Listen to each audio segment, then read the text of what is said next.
Bismillahirrahmanirrahim. Assalamualaikum warahmatullahi wabarakatuh.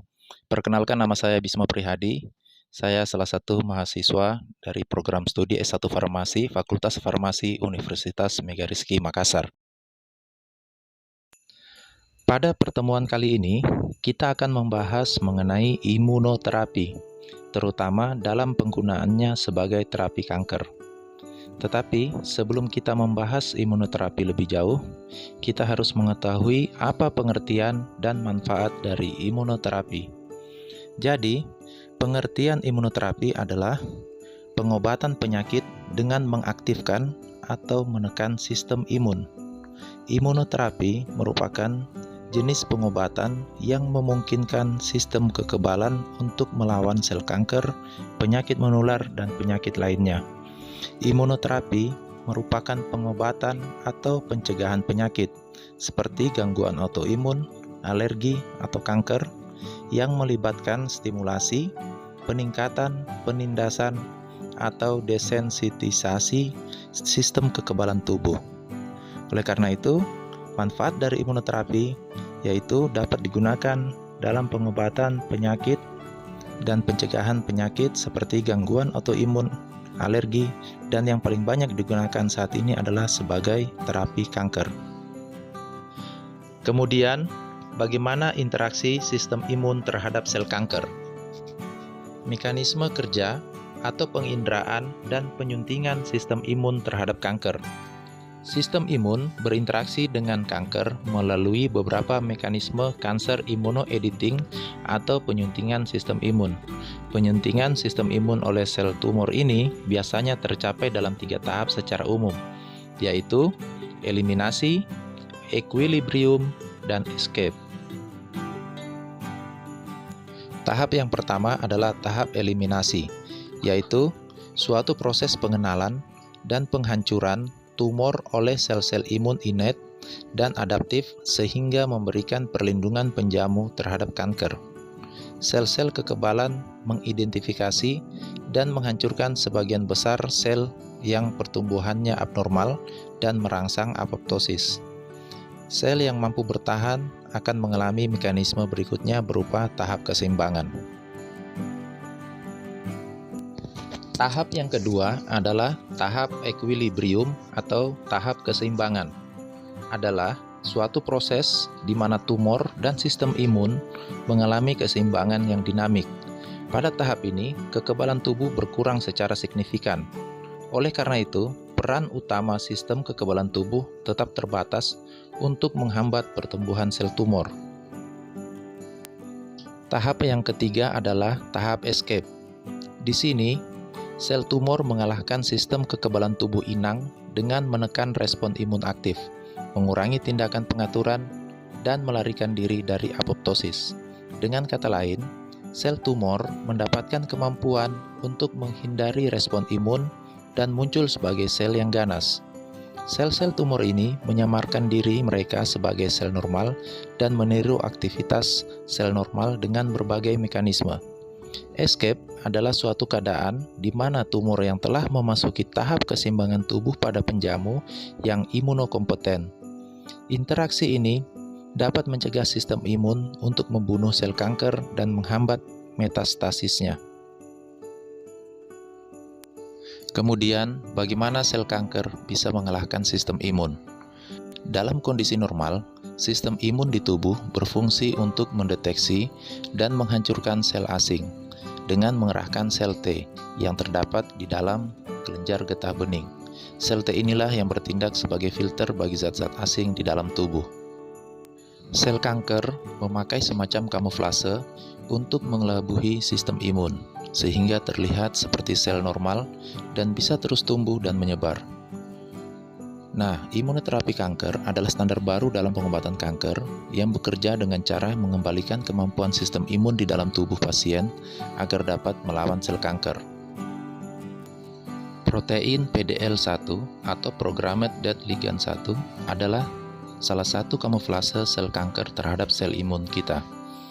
Imunoterapi kanker yang saat ini beredar adalah obat yang berfungsi untuk menghalangi PDL1.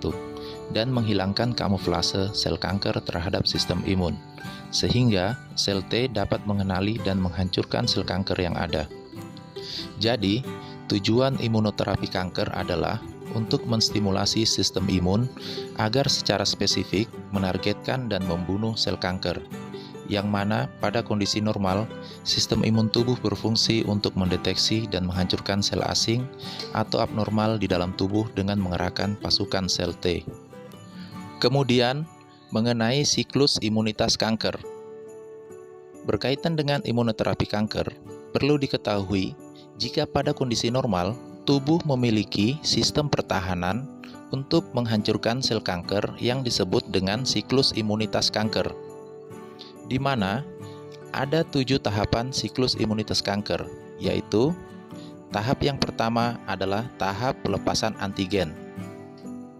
Siklus ini dimulai dengan pelepasan antigen. Ini adalah proses ketika sel kanker mati, lalu melepaskan antigen. Pada dasarnya, antigen adalah potongan protein kecil dari sel kanker yang telah mati. Tahap yang kedua adalah tahap antigen presentation. Ini adalah tahap ketika antigen diambil oleh antigen presentation cell atau sel dendritik, yang kemudian membawa antigen ke tempat pembuangan lokal di kelenjar getah bening. Tahap yang ketiga adalah tahap produksi dan aktivasi sel T. Di tahap yang ketiga ini, sel dendritik memberikan potongan antigen pada sel T sehingga kemudian terproduksi dan teraktivasi. Tahap yang keempat adalah tahap perjalanan sel T. Setelah sel T diaktifkan di tahap ketiga, maka sel T akan masuk ke dalam pembuluh darah dan mencari sel kanker.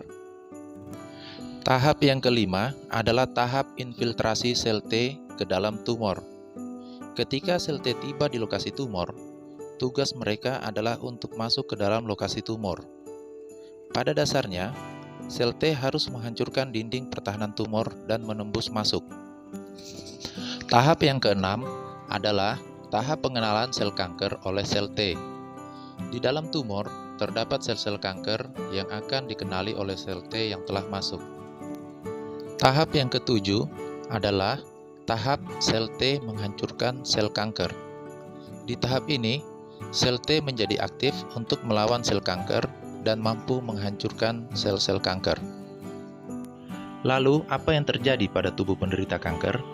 Yang terjadi pada tubuh penderita kanker yaitu pada tahap ketiga, yang seharusnya ada produksi dan aktivasi dari sel T, hal ini tidak terjadi, dikarenakan adanya upaya dari sel kanker untuk membuat sel imun tidak bekerja. Penyebabnya adalah ikatan antara PDL1 di sel kanker dengan B71 dan PD1 yang ada di sel imun. Hal ini akan menghentikan proses pembentukan dan aktivasi sel T di kelenjar getah bening dan menghalangi proses penghancuran sel kanker oleh sel T di dalam tumor. PDL1 merupakan protein yang terdapat di permukaan sel kanker dan menjadi faktor penghalang atau disebut imun checkpoint dalam sistem imun di tubuh kita terhadap kanker. Dalam kondisi normal, PDL1 memiliki peran penting dalam mempertahankan keseimbangan imun tubuh dan merupakan imun checkpoint yang menjadi rem, respon imunitas ketika berikatan dengan B71 dan PD1. Lalu pada pengobatan imunoterapi, PDL1 ini diekspresikan secara berlebihan pada permukaan sel kanker dan sel imun pada berbagai jenis kanker. Pengobatan imunoterapi kanker bertujuan mengembalikan fungsi sistem imun dengan cara memblokir ikatan PDL1 dengan protein lain, sehingga sel T dapat mengenali dan menghancurkan sel kanker. Jadi dapat disimpulkan bahwa imunoterapi kanker bekerja pada tahap ketiga, yaitu tahap produksi dan aktivasi pasukan sel T di kelenjar getah bening dan penghancuran sel kanker di dalam tumor. Beberapa contoh imunoterapi kanker yang telah dikembangkan saat ini antara lain adalah anti-PDL1, anti-PD1, dan anti-CTL4. Selanjutnya, mengapa imunoterapi dipilih sebagai terapi kanker? Imunoterapi dipilih sebagai terapi kanker karena memiliki kelebihan. Di antaranya adalah yang pertama, imunoterapi memiliki efektivitas lebih tinggi dibandingkan pengobatan kanker lainnya, seperti radiasi atau kemoterapi. Yang kedua, imunoterapi bisa membantu efektivitas pengobatan lain yang sedang dilakukan. Kemudian yang ketiga, imunoterapi memiliki efek samping lebih kecil karena imunoterapi membuat sistem imun hanya menyerang sel kanker secara spesifik.